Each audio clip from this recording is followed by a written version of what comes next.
So making this record is a special privilege, and I'll do my best in this short space of time to pass along to you a distillation of more than 20 years of research on why some people seem to do so well in life while others do not. This information has changed my life and the lives of thousands of others who have made the same discovery, and I sincerely hope it will have a happy and profitable effect upon yours. I hope that whenever you listen to this record, you will do so with a notebook handy. We seem to forget the spoken word quickly, and only by repeated playings in the home, without distractions, can this information become a permanent part of your way of life. To begin, I would like you to remember this. Successful people are not people without problems. They have, as a rule, just as many problems and largely the same kind as everyone else. The difference is that they learn to solve their problems. Successful living is nothing more than the ability to solve successfully the problems which are as much a part of living as breathing. The degree of our success will be determined by the extent to which we can solve our problems. So now that we've defined the problem, let me make this statement. If you can tell me what you want, I can tell you how to get it. The problem with the great majority of individuals is not with their ability to achieve their goals in life, but rather with the failure to understand two factors vital to successful living.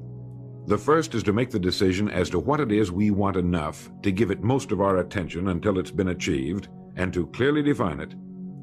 And the second is to fully understand that we have the ability to achieve this goal, or we wouldn't want it in the first place. The next vital rule to successful living is to understand that our success is won or lost by our ability to serve others. We are interdependent, and it's just as impossible to succeed without serving others as it would be to live in our modern world without others serving us. Our rewards in life will and must always be in exact proportion to our service. It is the misunderstanding of this single law which, in my mind, is responsible for fully 90% of the frustration and discontent we see around us. In your mind's eye, get a picture of a giant apothecary scale, the kind with the cross-arm from which hang two large bowls on chains. One of the bowls is marked rewards, the other service. These bowls will always be in perfect balance. Now, a lot of people don't like this law, if they're even aware of it, but not liking a law does nothing to change it. The basic laws of nature and economics are unchanging. If we're out of step with them, we are, as Thomas Huxley put it, checkmated, without haste, but without remorse. But to those who know and work with the laws, he said, they are paid with the overflowing sort of generosity with which the strong delight in strength. Now, there are two kinds of rewards, or income. One is psychic, the other is real, or tangible, such as money or property. If a person doesn't like his income, all he has to do is take a good long look at his service. The fact that the many individuals in the fields of science, religion, teaching, and so on must measure most of their rewards in the realm of the psychic does nothing to alter the fact that their rewards will be in exact proportion to their service. Look where you will find this law in undeviating operation. Our rewards will always be in exact proportion to our service. Good examples of this are World Book and Childcraft. The fact that your company is the world's largest publisher of reference material is based solely on the fact that its products have found the widest acceptance and have been sold to more individuals and institutions. This is the law, then, that lies as the supporting structure of economics and personal well-being, so fix it in your mind. All attempts to sidestep or in any way avoid this law will result in frustration and failure. So this brings up the question, if what I want is more than I now have, how can I increase my service in order to earn it? Well, whom do we serve? We serve people. So let's take a moment to try to understand people. The more we understand them, the better we can serve them. I think of an adult human being as a grown child, doing his best to play for the first and last time on earth this game called life. The extent to which he learns the rules of this mighty game will determine his success. But right here we run into an historic and exasperating fact. People down through the centuries have, with the most amazing consistency, divided themselves into two groups. One group contains about 5% of any given population. The other group contains the remaining 95%. Neither of these two groups is any better than the other. But one thing separates them. The big group the one containing about 95% of the people, never seems to get the word, while the smaller group, the 5%, does. Now, what do I mean by getting the word? I mean about 95% of the people never quite understand, emotionally or intellectually, that we as individuals control, to an altogether unsuspected extent, our lives here on earth. That each one of us is the architect of the structure fashioned by our years. You see, all of us want the same things, but only about 5% figures out how to get them. I think it's perfectly stated in your World Book booklet titled Opportunity Unlimited. It says, within each of us burn two unquenchable ambitions: to serve importantly and to gain financial independence. Both of these worthwhile goals are within the reach of all of us, man or woman, but according to statistics, only about 5% achieve both of them. Why? Let's look at it logically. Every human being has a tendency to think, act, and talk like those by whom he is surrounded. This is environment, and it exercises an enormous influence on our lives. We've already pointed out that 95% don't seem to get the word in life. Then it follows that in the case of any given individual, the odds are 95 to 5 that he is surrounded by the larger group. And since a body in motion tends to remain in motion until acted upon by an outside force, that he will continue to conform to his group unless we can do a better job of serving him through knowledge.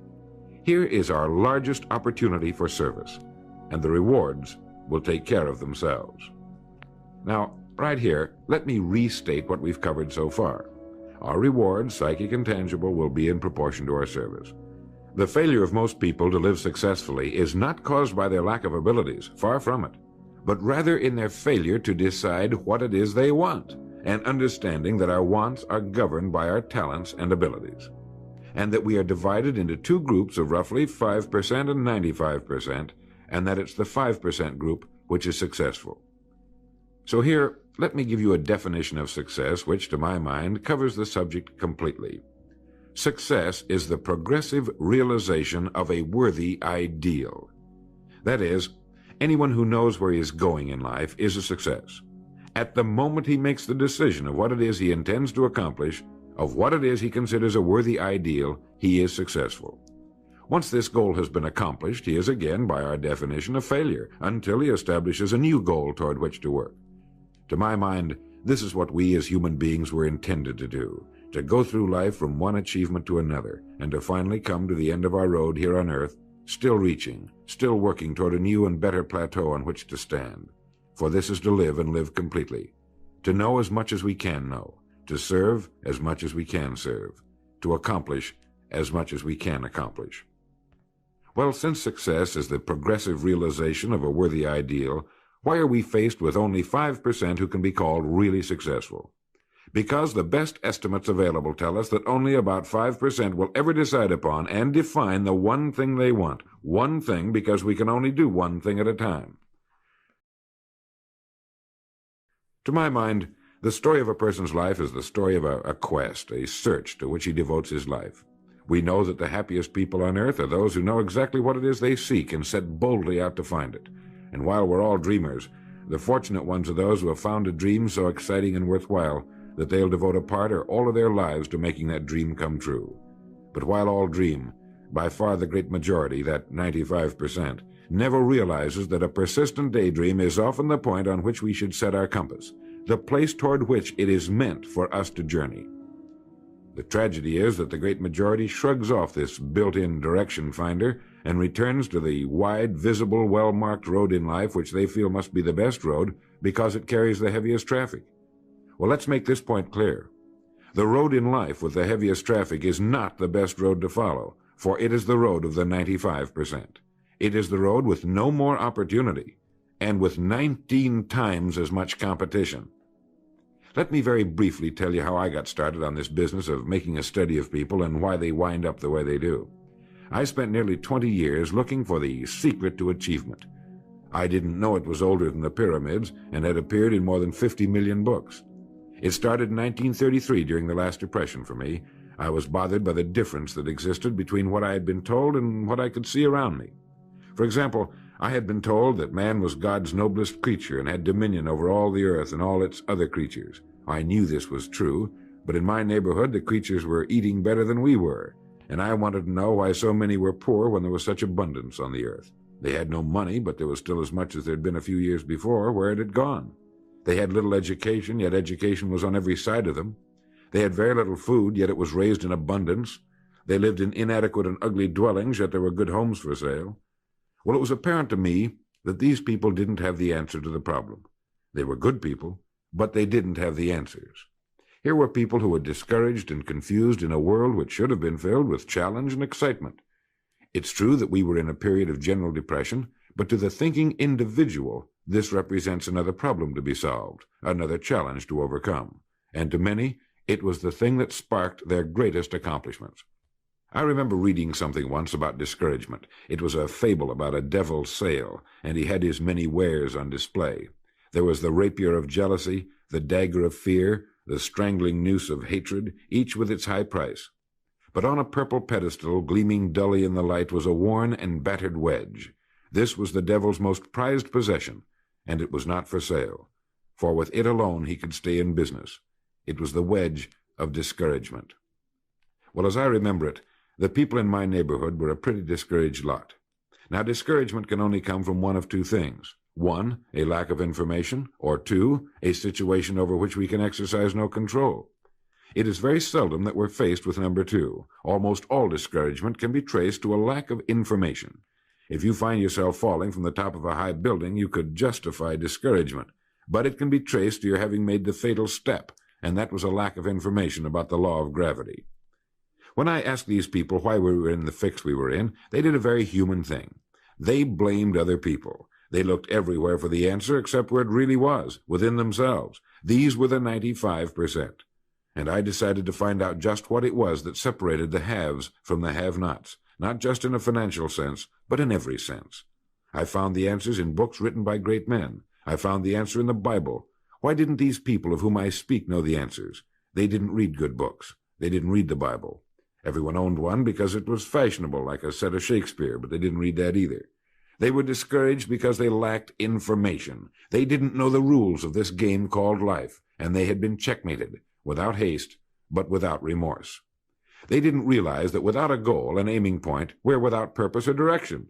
They clung together, feeling somehow that there was safety in numbers, without realizing that in this case, just the opposite is true. They didn't know that if we conform to the big group, the odds are 95-5 that we'll miss the boat in life in almost every vital and important aspect of living. To prove this, you need only take a look at human history. Of all the billions of human beings who've lived on Earth, all great advances, all great ideas have come from just a handful, a few thousand out of billions. Now, how have the people as a group reacted to the great ideas? Every great leader and thinker, from Socrates to the Wright brothers, has been scorned, ridiculed, poisoned, imprisoned, stoned, pilloried, burned at the stake, or crucified. Mankind as a group has made a consistently grisly game of tormenting his saviors. Why? Lack of information, lack of knowledge. It comes from following the wrong crowd. What can we learn from all this as individuals? Two things. One, to amount to anything as individuals, we've got to be individuals. We've got to have individual goals, individual thinking, individual action. And two, we must never conform to the great mass of people. We must love them, help them, for our joy and success will be determined by the extent to which we serve them. But we must never lose our individuality and identity by permitting ourselves to be submerged in this suffocating sea of indirection and purposelessness.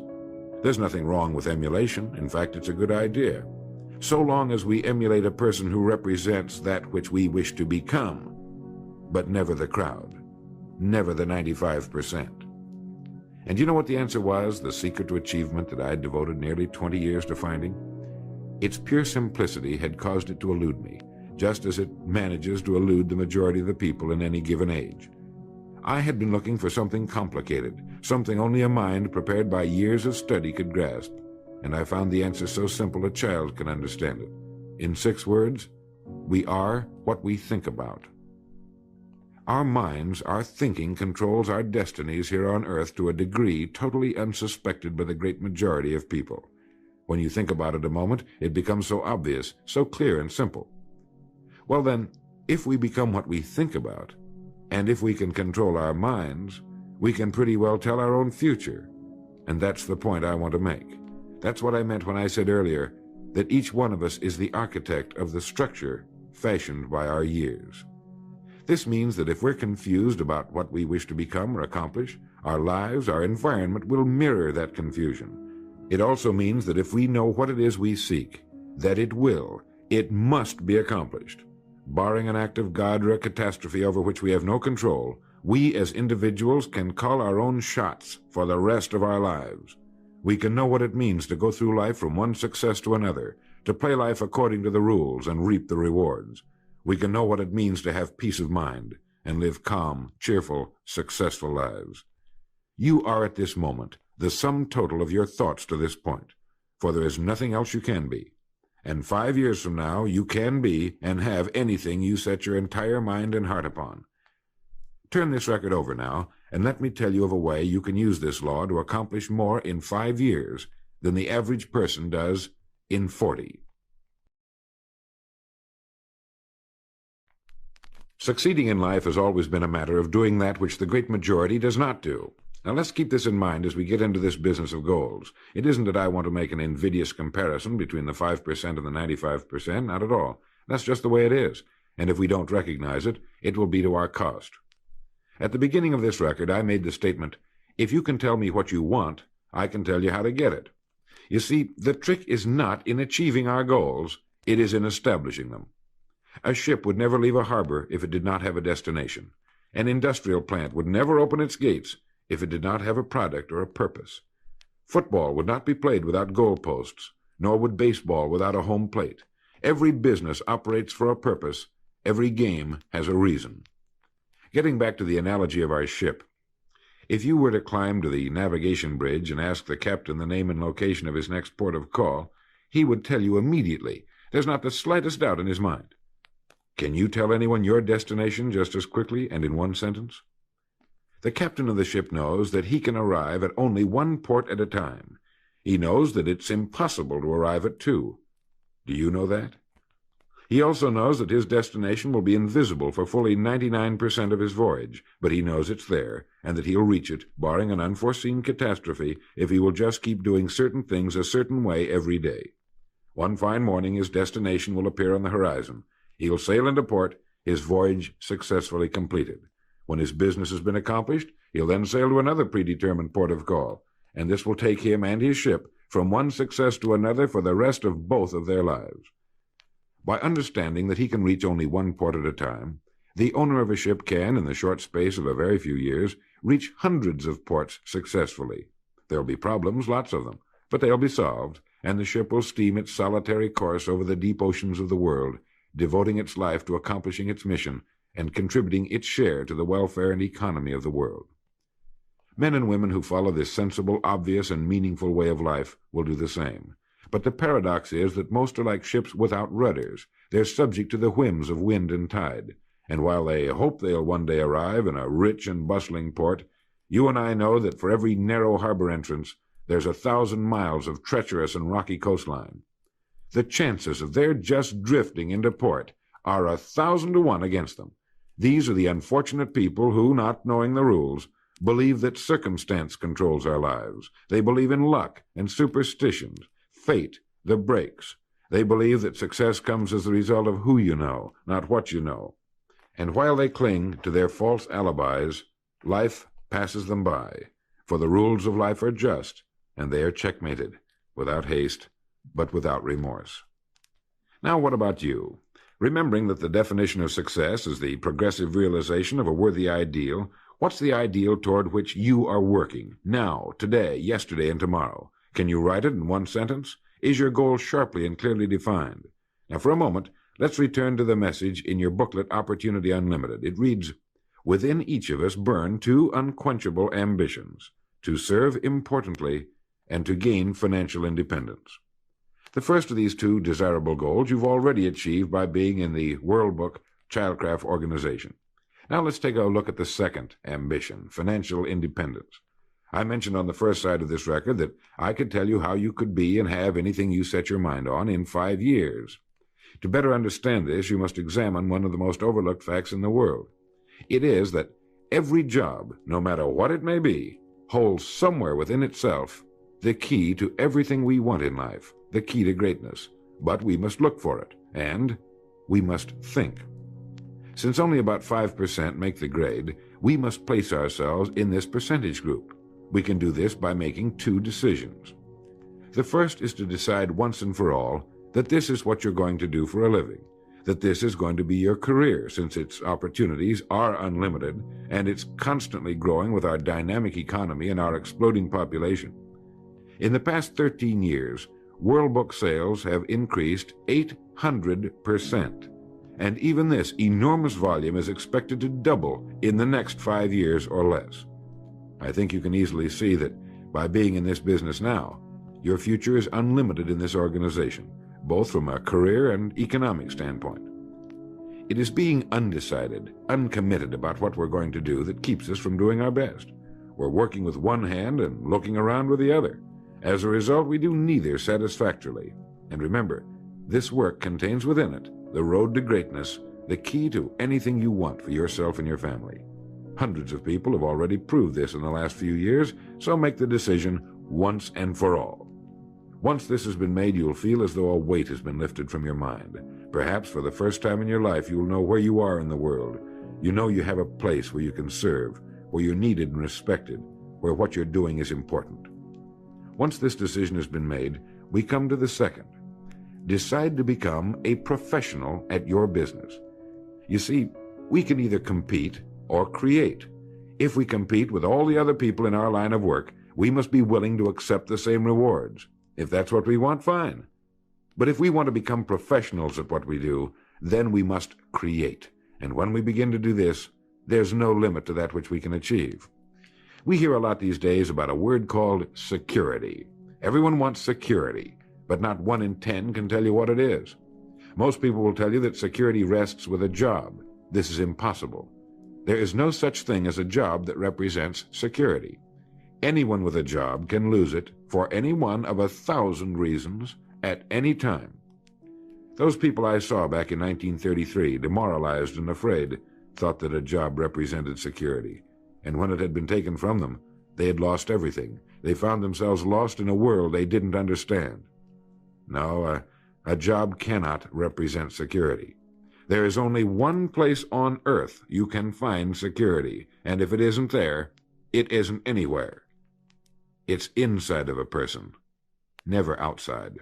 If a man has security inside, where it belongs, his wife and children can feel it when he sits down to eat with them, and they're warmed by it. If a man has security inside, where it belongs, you can see it walking down the street, and you can feel it when he enters a room. That's security, and you can't take it away from him. You can take away his money, his home, everything but a wife who's willing to start over, and most of them are, and drop him anywhere in the country. Go back in a year, and he'll be doing just as well as when you found him the first time. You can't keep a good man down, no matter what you do to him. Like cream on milk. You can shake it all day, but just set it down for a while, and it'll bounce right to the top again. This man or this woman has security, where it belongs. And do you know where it comes from? It comes from doing what we do for a living surpassingly well. It comes from being a pro in a world of amateurs. Becoming a pro isn't difficult. It comes from knowing what to do with time. It comes from knowledge, planning, and working. First, knowledge. This means learning everything we can about what we sell, about World Book, Childcraft, and our sales material. Learning everything we can about people, since that's who we sell, and learning everything we can about selling, since that's our profession. What we sell, who we sell, and how to sell. Those 3 subjects would fill a large library, but we can take things one at a time, and by devoting an hour a day to study, we can become outstanding professionals in 5 years or less. And it's the professionals in this business who can write their own tickets, good times or bad. They can live where they choose, and being professionals, work when they choose. Second, planning. This means writing down the specific goal we're now working toward. It means writing in detail about the first port of call we want to reach, realizing that we can only reach one at a time. It means selecting the income we feel will represent financial independence to us. Once this has been selected, we know exactly what we must do in order to reach it. As soon as our first goal has been reached, we can set a new one. The person who does this is the person people call lucky. Good things just seem to happen to him. The so-called breaks start coming his way. But it's a result of planning and working positively that attracts the good things to us. I can't emphasize too much the importance of describing your goal in detail. If it's a beautiful new home, get the actual plans, or at least an elevation drawing of the home, and carry it with you so that you can look at it regularly. If it's a certain amount of money, write down the specific amount for the coming year to the penny, and then work your plan. Whatever your goal may be, write it down in detail. Then you're like the ship. You're on course, and you'll reach more successful ports in a few years than most men do in a lifetime. And third, working. Working more than the average, if we're going to achieve more than average results, is necessary, of course. But with proper planning and with knowledge, it seems easy. Moreover, to work, we need energy, and energy is inextricably linked to desire. Unless we have a desire to do a certain thing, we find ourselves without the energy. But you will never find desire without energy. Once our goal has been crystallized in our minds and we realize that we become what we think about, our doubts vanish as to whether or not we can achieve our desired ends, and with the picture of our dream in our mind, we have abundant energy. Let me quote from William James' essay on vital reserves. Compared with what we ought to be, we're only half awake. Our fires are damped. Our drafts are checked. We're making use of only a small part of our possible mental and physical resources. Stating the thing broadly, the human individual thus lives usually far within his limits. He possesses powers of various sorts which he habitually fails to use. He energizes below his maximum, and he behaves below his optimum. And then he wrote, "Excitements, ideas, and efforts, in a word, are what carry us over the dam." He goes on in this excellent essay to point out that we have deep reservoirs of abundant energy that we habitually fail to use, and that by pushing past the first false feeling of fatigue, we will find an exhilarating second wind that will take us to our goals. This is why in studying the lives of the world's great men and women, we find they seemed to be indefatigable. Work meant nothing to them, because what they were doing, where they were going, filled their entire worlds. Frequently, people find it difficult to establish a goal toward which to work. Realizing that we cannot be successful without a goal, here's a good way to solve the problem. Get off by yourself, and where you can think without being disturbed. Then write on a sheet of paper a complete description of the person you would like to be, and the things, in being this person, you would have. Once this has been done, start acting the part of the person you wish to become. Carry, as often as you can, a clear mental image of the person you want to be, and begin to be that person. Soon this will become so knit with habit, it will lead you without fail to the goal you seek. You see, when you begin to do this, you're using your greatest power, your mind, and you will become what you think about. Some time ago, I was flying west and reading a copy of a television play by the three-time Pulitzer Prize-winning playwright Archibald MacLeish. The play was The Secret of Freedom. Suddenly I read a line that shook me to the soles of my feet, and for a long time I stared out of the window, thoroughly digesting the line I had just read. Here is that line. "The only thing about a man that is a man is his mind. Everything else you can find in a pig or a horse." Think about that line until you know what it means. The only thing that sets us apart as human beings is our divine minds. Everything that means anything to us, our love of our families, our faith, our dreams, our talents and abilities, our religion, everything we know, is connected to us solely through our minds. Our minds represent our hope and our future. Yet, as a rule, it is the last place the average person will turn to for help.